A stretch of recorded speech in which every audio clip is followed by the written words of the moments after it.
आप सभी का स्वागत है आपके अपने YouTube चैनल जेम स्टडी में। आज के वीडियो में हम लोग पढ़ने वाले हैं क्लास 12th हिंदी इलेक्टिव का शंकर प्रसाद द्वारा लिखी गई देवसेना का गीत का ये दूसरा वीडियो है। इससे पहले हम लोग पहले वीडियो में पहले पैराग्राफ का जो गीत था उसके सारांश को, उसके क्वेश्चन को कवर कर चुके हैं।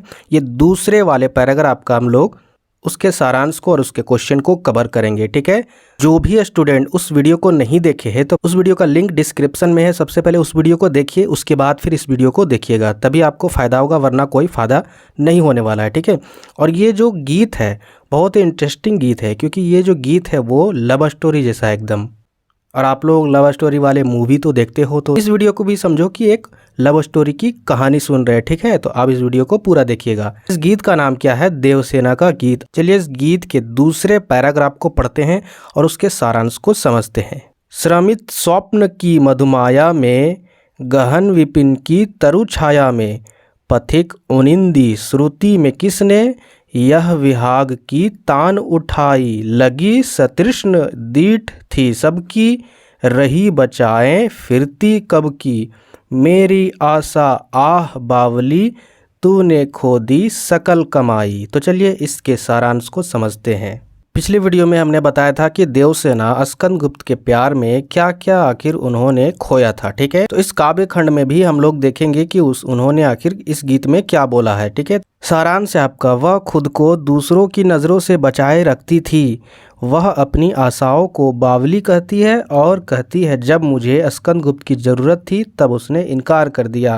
कहने का मतलब है यहाँ से यहाँ तक देवसेना जब स्कंदगुप्त को प्रपोज की थी तो उस समय स्कंदगुप्त ने उसके प्रपोजल को ठुकरा दिया था। उसके बाद फिर देवसेना ने क्या निर्णय लिया कि वह ज़िंदगी भर उसके इंतज़ार में रहेगी। लेकिन उनको क्या पता था कि जो स्कंदगुप्त है वह किसी और के चक्कर में थे। इस चक्कर में वह क्या करती थी कि वह उसके इंतज़ार में क्या कर रही थी, वह दूसरों से नज़रें बचाकर रहती थी। ठीक है, अपने जीवन को व्यतीत करती थी और वह अपनी आशाओं को बावली कहती है। आखिर में वह अपनी आशाओं को बावली कहती है। ठीक है, जो आशा था उसका कि स्कंदगुप्त आएंगे और उसके प्रपोजल को एक्सेप्ट करेंगे। कहती है कि जब मुझे स्कंदगुप्त की जरूरत थी तब उसने क्या कर दिया, इनकार कर दिया। यानी जिस समय जरूरत थी तब स्कंदगुप्त उनको भाव ही नहीं दे रहे थे, और जब जरूरत नहीं है तो अब आ रहे हैं कि अब हम तुम्हारे साथ विवाह करेंगे। आगे आपका, अगर अब मैंने उसके प्रेम निवेदन को मान लिया तो मैं अपने जीवन की तपस्या रूपी कमाई खो दूंगी।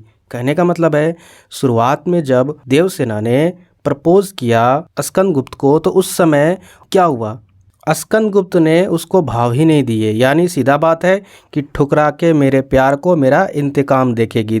देवसेना के दिल में यही सब कुछ चल रहा था। ठीक है, यानी अब आ रहे हो आखिर में, तो भला मैंने इतने दिन जो तपस्या की है वो तपस्या रूपी कमाई को कैसे खो दूंगी।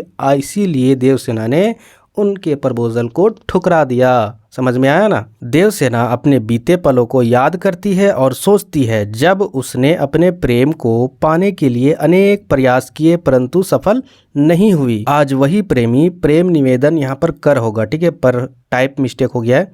आज वही प्रेमी प्रेम निवेदन कर रहा है। जीवन के दुखों से दुखी देवसेना की यह प्रेम निवेदन बिल्कुल पसंद नहीं आया। यहाँ पर बिल्कुल होगा, ठीक है, यानी बिल्कुल पसंद नहीं आया। इस समय देवसेना ने उनको प्रपोज किया, उस समय स्कंदगुप्त ने उन्हें रिजेक्ट कर दिया, जिसके चक्कर में स्कंदगुप्त देवसेना को प्रपोज कर रहे थे विवाह के लिए, तो अब क्या कर रही है, देवसेना उसे ठुकरा दे रही है। ठीक है, तो ये सारा सारांश दूसरे वाले पैराग्राफ का था। ठीक है, तो चलिए अब हम लोग इसी के आधार पर क्वेश्चन आंसर करते हैं। पहला क्वेश्चन है, प्रस्तुत काव्यांश में बावली किसे कहा गया है? ऑप्शन ए देवसेना को, ऑप्शन बी प्रणय भावना को, ऑप्शन सी विजय को, ऑप्शन डी आशा को। तो देखिए यहाँ पर इसका जो सारांश हम आप बताए थे इससे पहले, तो उन्होंने आशाओं को अपने बावली बोला गया था। ठीक है, तो ऑप्शन नंबर क्या होगा, ये चौथा आंसर होगा। नेक्स्ट क्वेश्चन है, निम्नलिखित में से किसने देवसेना के जीवन में विहाग की तान उठाई? ऑप्शन ए पक्षियों ने, ऑप्शन बी कोयल विशेष ने, ऑप्शन सी स्कंदगुप्त ने, यौनावस्था ने। इसका उत्तर है आपका ऑप्शन नंबर 3 स्कंदगुप्त ने। नेक्स्ट क्वेश्चन है, देवसेना ने यहाँ स्वयं को किस रूप में अभिव्यक्त किया है? ऑप्शन ए पाथिक के रूप में, ऑप्शन बी संघर्षवादी नारी के रूप में, ऑप्शन सी प्रेमिका के रूप में ऑप्शन डी सभी कथन सत्य है।